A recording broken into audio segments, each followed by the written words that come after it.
O vento me disse que você conhece o amor, disse o rapaz ao sol. Se você conhece o amor, conhece também a alma do mundo, que é feita de amor. Daqui onde estou, disse o sol, posso ver a alma do mundo. Ela se comunica com a minha alma, e nós, juntas, fazemos as plantas crescerem e as ovelhas caminharem em busca de sombra. Daqui onde estou, e estou muito longe do mundo, aprendi a amar. Sei que, se eu me aproximar um pouco mais da terra, tudo que está nela morrerá, e a alma do mundo deixará de existir. Então nos contemplamos e nos queremos, e eu lhe dou vida e calor, e ela me dá uma razão para viver. Você conhece o amor, e conheço a alma do mundo, porque conversamos muito nesta viagem sem fim pelo universo. Ela me fala que seu maior problema é que até hoje só os minerais e os vegetais entenderam que tudo é uma coisa só. E para isto, não precisa que o ferro seja igual ao cobre e que o cobre seja igual ao ouro. Cada um cumpre sua função exata nesta coisa única. E tudo seria uma sintonia de paz se a mão que escreveu tudo isto tivesse parado no quinto dia da criação. Mas houve um sexto dia.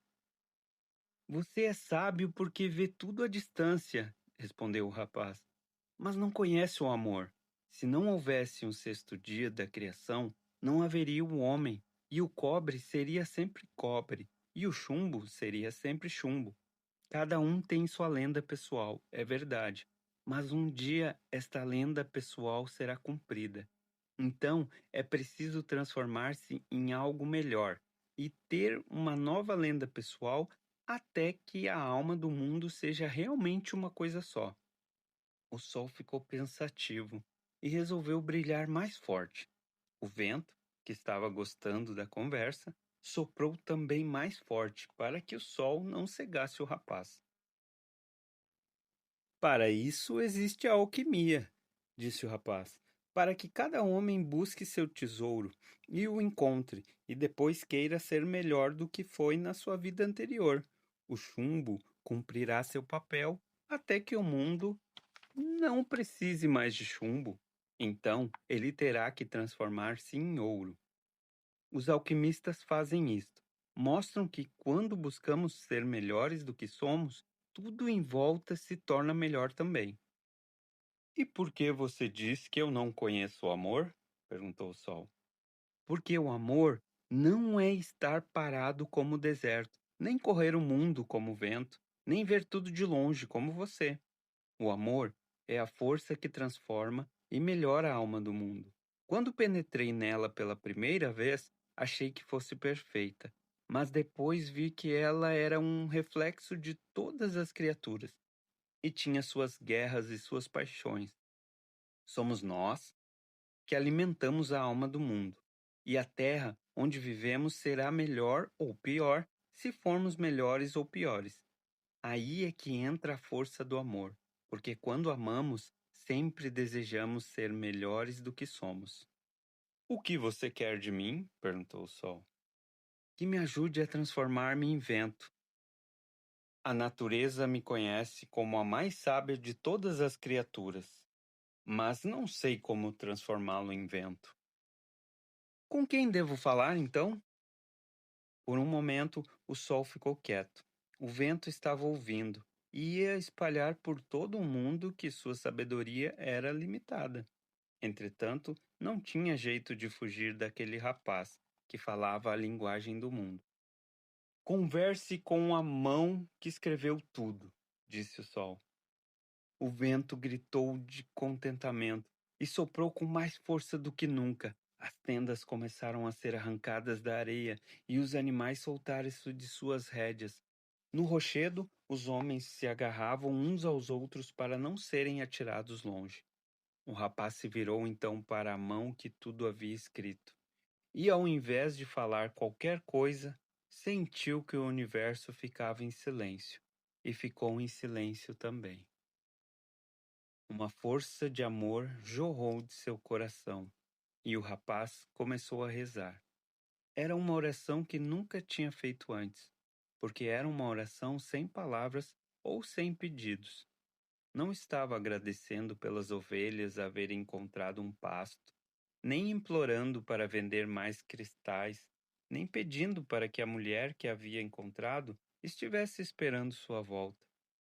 No silêncio que se seguiu, o rapaz entendeu que o deserto, o vento e o sol também buscavam os sinais que aquela mão havia escrito e procuravam cumprir seus caminhos e entender o que estava escrito numa simples esmeralda. Sabia que aqueles sinais estavam espalhados na terra e no espaço, e que em sua aparência não tinham qualquer motivo ou significado, e que nem os desertos, nem os ventos, nem os sóis, e nem os homens sabiam por que tinham sido criados. Mas aquela mão tinha um motivo para tudo isto. E só ela era capaz de operar milagres, de transformar oceanos em desertos e homens em vento, porque só ela entendia que um desígnio maior empurrava o universo a um ponto onde os 6 dias da criação se transformariam na grande obra. E o rapaz mergulhou na alma do mundo.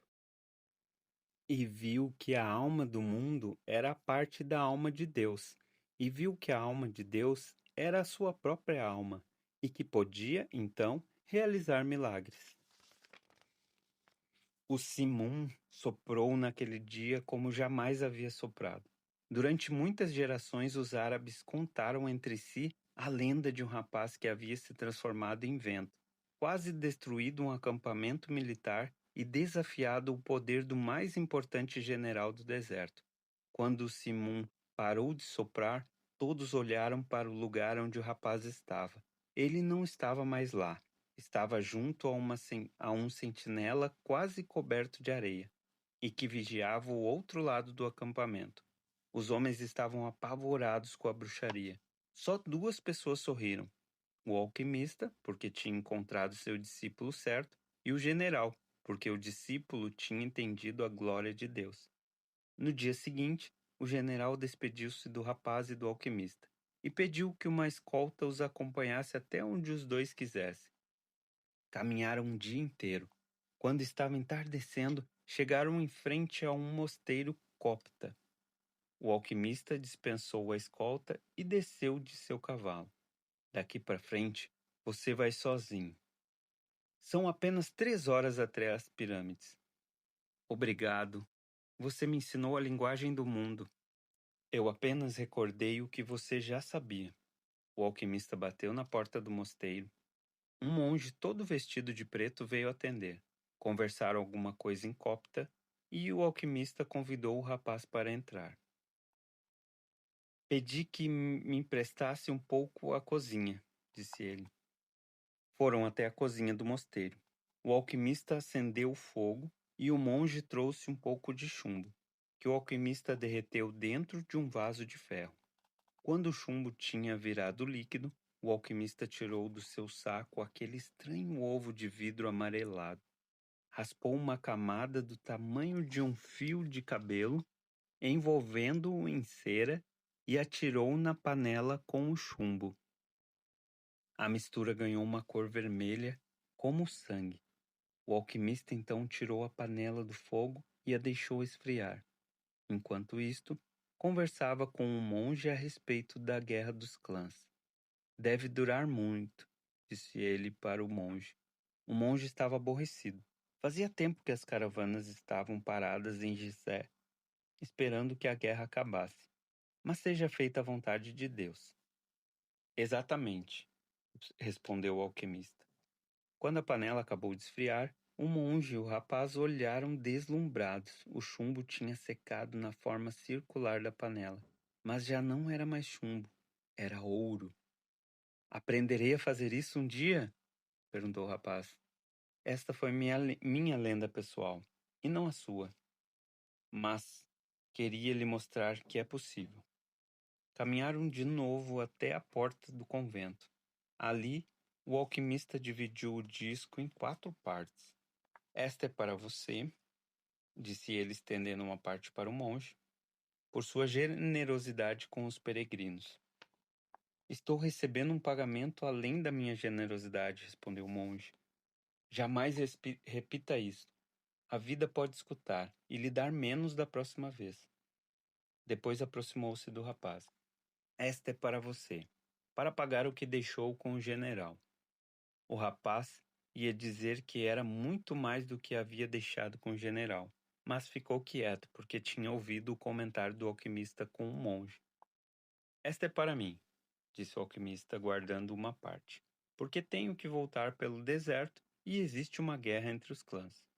Então pegou o quarto pedaço e deu de novo para o monge. Esta é para o rapaz, caso ele necessite. Mas estou indo em busca do meu tesouro, disse o rapaz. Estou perto dele agora. E tenho certeza que irá encontrá-lo, falou o alquimista. Então por que isto? Porque você já perdeu 2 vezes, com o ladrão e com o general, o dinheiro que ganhou em sua viagem. Eu sou um velho árabe supersticioso, que acredito nos provérbios de minha terra. E existe um provérbio que diz: tudo que acontece uma vez pode nunca mais acontecer, mas tudo que acontece 2 vezes acontecerá certamente uma terceira. Montaram em seus cavalos. Quero lhe contar uma história sobre sonhos, disse o alquimista. O rapaz aproximou seu cavalo. Na antiga Roma, na época do imperador Tibério, vivia um homem muito bom, que tinha 2 filhos. Um era militar e, quando entrou para o exército, foi enviado para as mais distantes regiões do império. O outro filho era poeta e encantava toda Roma com seus belos versos. Certa noite, o velho teve um sonho. Um anjo lhe aparecia para dizer que as palavras de um de seus filhos seriam conhecidas e repetidas no mundo inteiro, por todas as gerações vindouras. O velho homem acordou agradecido e chorando naquela noite, porque a vida era generosa e havia lhe revelado uma coisa que qualquer pai teria orgulho de saber. Pouco tempo depois, o velho morreu ao tentar salvar uma criança que ia ser esmagada pelas rodas de uma carruagem.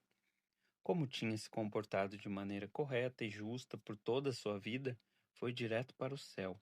Encontrou-se com um anjo que havia aparecido em seu sonho. Você foi um homem bom, disse-lhe o anjo. Viveu sua existência com amor e morreu com dignidade. Posso realizar agora qualquer desejo que tenha. A vida também foi boa para mim, respondeu o velho. Quando você apareceu em um sonho, senti que todos os meus esforços estavam justificados, porque os versos de meu filho ficarão entre os homens pelos séculos vindouros. Nada tenho a pedir para mim. Entretanto, todo pai se orgulharia de ver a fama de alguém que lhe cuidou quando criança e educou quando jovem. Gostaria de ver, no futuro distante, as palavras do meu filho. O anjo tocou o ombro do velho, e os dois foram projetados para o futuro distante. Em volta deles apareceu um lugar imenso, com milhares de pessoas que falavam numa língua estranha. O velho chorou de alegria. Eu sabia que os versos do meu filho poeta eram bons e imortais, disse para o anjo, entre lágrimas. Gostaria que você me dissesse qual de suas poesias essas pessoas estão repetindo. O anjo então se aproximou com carinho e sentaram-se num dos bancos que havia naquele imenso lugar. Os versos de seu filho poeta foram muito populares em Roma. Todos gostavam e se divertiam com eles. Mas quando o reinado de Tibério acabou, seus versos também foram esquecidos. Estas palavras são de seu filho que entrou para o exército. O velho olhou surpreso para o anjo. Seu filho foi servir num lugar distante e tornou-se centurião. Era também um homem justo e bom. Certa tarde, um dos seus servos ficou doente e estava para morrer. Seu filho então ouviu falar de um rabi que cuidava dos doentes e andou dias e dias em busca deste homem. Enquanto caminhava, descobriu que o homem que estava procurando era o Filho de Deus. Encontrou outras pessoas que haviam sido curadas por ele. Aprendeu seus ensinamentos e mesmo sendo um centurião romano, converteu-se à sua fé, até que certa manhã chegou perto do rabi. Contou-lhe que tinha um servo doente, e o rabi se prontificou a ir até sua casa. Mas o centurião era um homem de fé, e olhando no fundo dos olhos do rabi, compreendeu que estava mesmo diante do Filho de Deus, quando as pessoas em volta dele se levantaram. Estas são as palavras de seu filho, disse o anjo ao velho. São as palavras que ele disse ao rabi naquele momento e que nunca mais foram esquecidas. Dizem: Senhor, eu não sou digno que entreis em minha casa, mas dizei uma só palavra e meu servo será salvo. O alquimista moveu seu cavalo. Não importa o que faça, cada pessoa na Terra está sempre representando o papel principal da história do mundo. E normalmente não sabe disto. O rapaz sorriu. Nunca havia pensado que a vida pudesse ser tão importante para um pastor. Adeus, disse o alquimista. Adeus, respondeu o rapaz. O rapaz caminhou 2 horas e meia pelo deserto, procurando escutar atentamente o que seu coração dizia. Era ele que iria revelar o local exato onde o tesouro estava escondido. Onde estiver seu tesouro, ali estará também o seu coração, dissera o alquimista. Mas seu coração falava em outras coisas. Contava com orgulho a história de um pastor que havia deixado suas ovelhas para seguir um sonho que se repetiu 2 noites.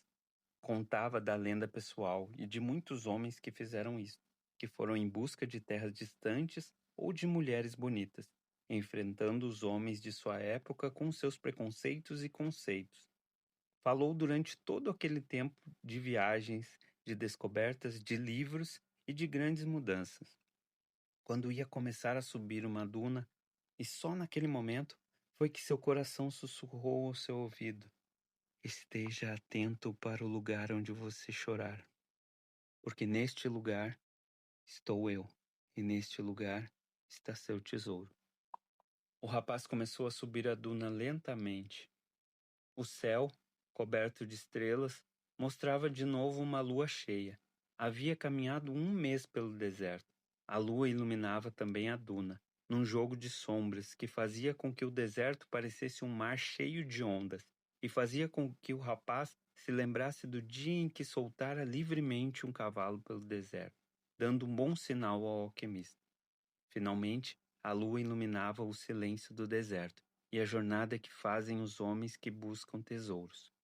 Quando, depois de alguns minutos, chegou ao topo da duna, seu coração deu um salto. Iluminadas pela luz da lua cheia e pelo branco do deserto, erguiam-se majestosas e solenes as pirâmides do Egito. O rapaz caiu de joelhos e chorou.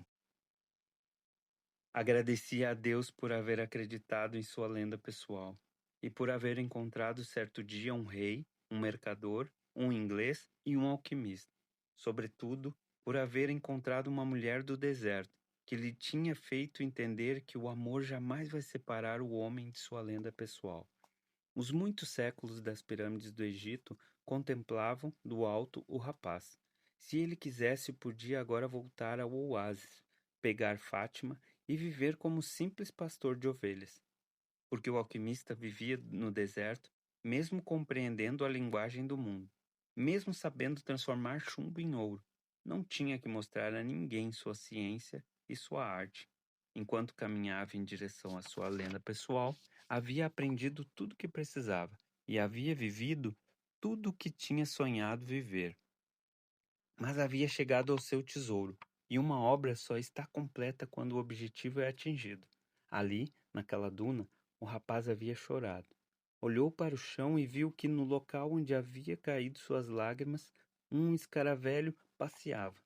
Durante o tempo em que havia passado no deserto, tinha aprendido que, no Egito, os escaravelhos eram um símbolo de Deus. Ali estava mais um sinal, e o rapaz começou a cavar, depois de lembrar-se do mercador de cristais. Ninguém conseguiria ter uma pirâmide no seu quintal, mesmo que amontoasse pedras por toda a sua vida. Durante a noite inteira o rapaz cavou num lugar marcado. sem encontrar nada. Do alto das pirâmides, os séculos o contemplavam, em silêncio. Mas o rapaz não desistia. Cavava e cavava, lutando com o vento, que muitas vezes tornava a trazer a areia de volta para o buraco. Suas mãos ficaram cansadas, depois feridas, mas o rapaz acreditava em seu coração. E seu coração dissera para cavar onde suas lágrimas caíssem. De repente, quando estava tentando tirar algumas pedras que havia aparecido, o rapaz ouviu passos. Algumas pessoas se aproximaram dele. Estavam contra a lua, e o rapaz não podia ver seus olhos, nem seus rostos. "O que você está fazendo aí?" perguntou um dos vultos. O rapaz não respondeu, mas sentiu medo. Tinha agora um tesouro para desenterrar, e por isso tinha medo. "Somos refugiados da Guerra dos Clãs", disse outro vulto. "Precisamos saber o que você esconde aí. Precisamos de dinheiro." "Não escondo nada", respondeu o rapaz.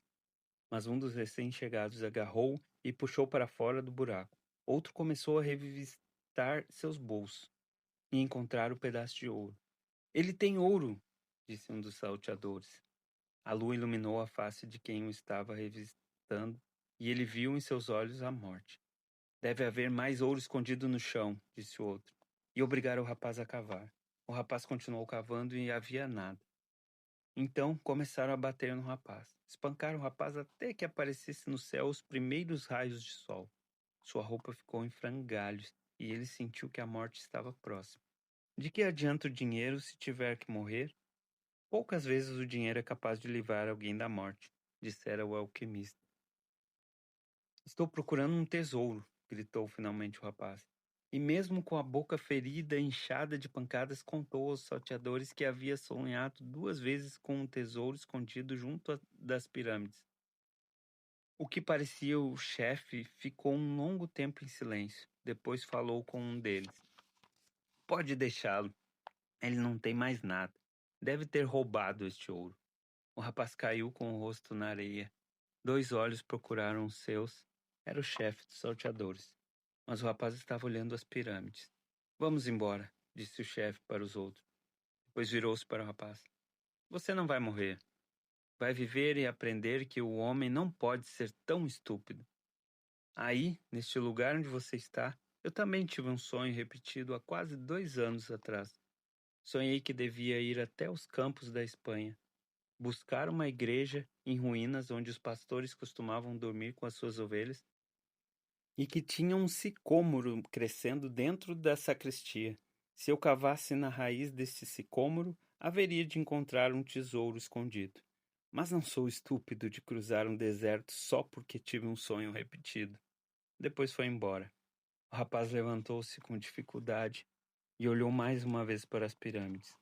As pirâmides sorriram para ele, e ele sorriu de volta, com o coração repleto de felicidade. Havia encontrado o tesouro. Epílogo. O rapaz chamava-se Santiago. Chegou na pequena igreja abandonada quando já estava quase anoitecendo. O sicômoro ainda continuava na sacristia, e ainda se podiam ver as estrelas através do teto semi-destruído. Lembrou-se que certa vez havia estado ali com suas ovelhas, e que tinha sido uma noite tranquila, exceto pelo sonho. Agora ele estava sem o seu rebanho. Ao invés disto, trazia uma pá. Ficou muito tempo olhando para o céu. Depois tirou do alforje uma garrafa de vinho e bebeu. Lembrou-se da noite no deserto, quando tinha também olhado as estrelas e bebido vinho com o alquimista. Pensou nos muitos caminhos que tinha andado, e a maneira estranha de Deus lhe mostrar o tesouro. Se não tivesse acreditado em sonhos repetidos, não tinha encontrado a cigana, nem o rei, nem o salteador, e nem... Bom, a lista é muito grande, mas o caminho estava escrito pelos sinais, e eu não tinha como errar, disse para si mesmo. Dormiu sem perceber, e quando acordou, o sol já ia alto. Então começou a escavar a raiz do sicômoro. "Velho bruxo", pensava o rapaz, "você sabia de tudo. Deixou até mesmo um pouco de ouro para que eu pudesse voltar até esta igreja." O monge riu quando me viu voltar em frangalhos. "Não podia me poupar disto?" Não, ele escutou o vento dizer: se eu tivesse lhe contado, você não teria visto as pirâmides. São muito bonitas, não acha? Era a voz do alquimista. O rapaz sorriu e continuou a cavar. Meia hora depois, a pá bateu em algo sólido. Uma hora depois, ele tinha diante de si um baú cheio de velhas moedas de ouro espanholas. Havia também pedrarias, máscaras de ouro com penas brancas e vermelhas, ídolos de pedras cravejados de brilhantes, peças de uma conquista que o país já havia esquecido há muito tempo e que o conquistador se esquecera de contar para seus filhos. O rapaz tirou o Urim e Tumim do alforje. Tinha utilizado as duas pedras apenas uma vez, quando estava certa manhã no mercado. A vida e o seu caminho estiveram sempre cheios de sinais. Guardou a Urim e o Tumim no baú de ouro. Eram também parte do seu tesouro, porque lembravam um velho rei que jamais tornaria a encontrar. Realmente a vida é generosa com quem vive sua lenda pessoal, pensou. Então lembrou-se de que tinha que ir até a Tarifa e dar 1/10 daquilo tudo para a cigana. Como são espertos ciganos, pensou. Talvez fosse porque viajavam tanto. Mas o vento voltou a soprar. Era o levante, o vento que vinha da África.